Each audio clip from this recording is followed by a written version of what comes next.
And so one fine, beautiful day, I woke up and I decided I'd had enough because we had received a document sent to faculty, and I, of course, posted this online, that said, if any of your teachers or if any of your parents ask if we are teaching critical race theory, here is a script of what to say. And then it was a bunch of obfuscation. No, we're actually just teaching racial equity and diversity and inclusion.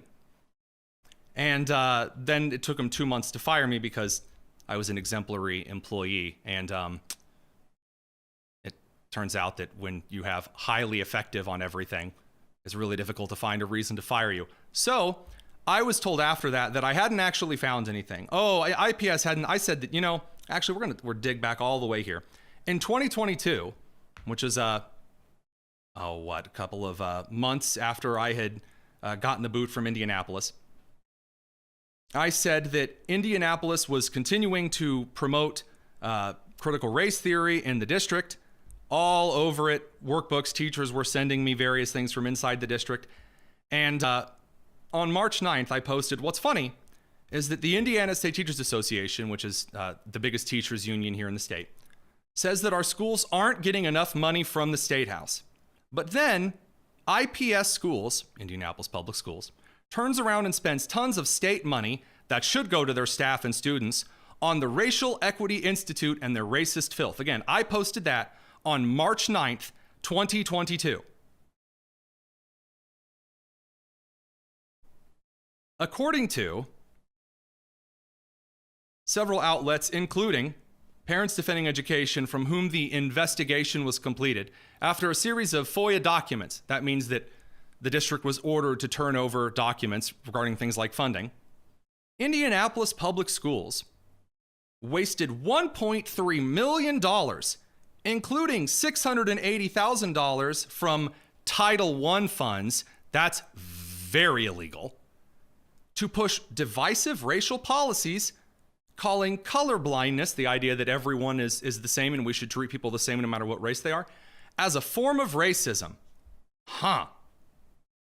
Gee whiz. Well, we're just going to keep on moving to what the Parents Defending Education investigation discovered.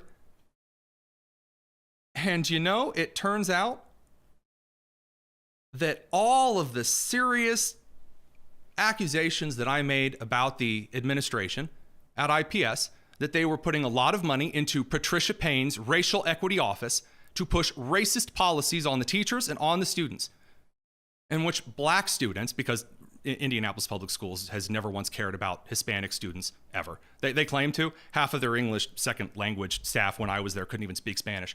So it was always very embarrassing when I could speak fluent Spanish and they couldn't. Sorry, there's a little side note.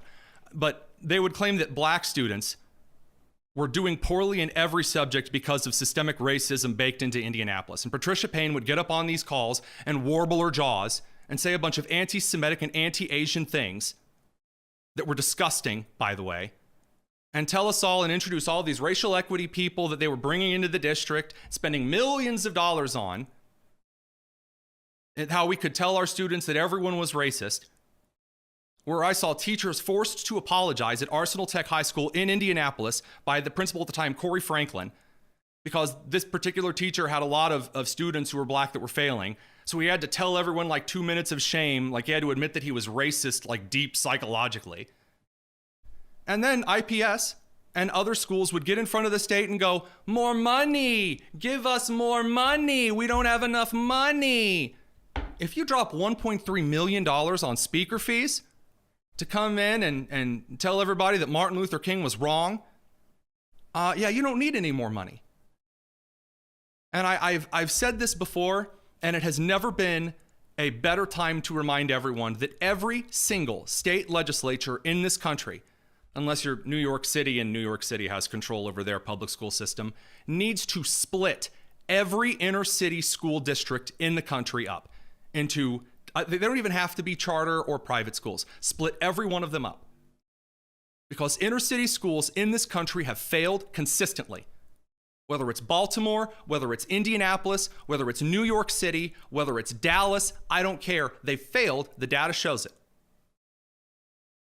And I and many of my colleagues who did not have the time that I had the luxury of to prepare this investigation and release it to the public. Back at the time, this one, of course, that I'm referencing today that proves a lot of my accusations, again, was from parents defending education and Nicole Neely's crew.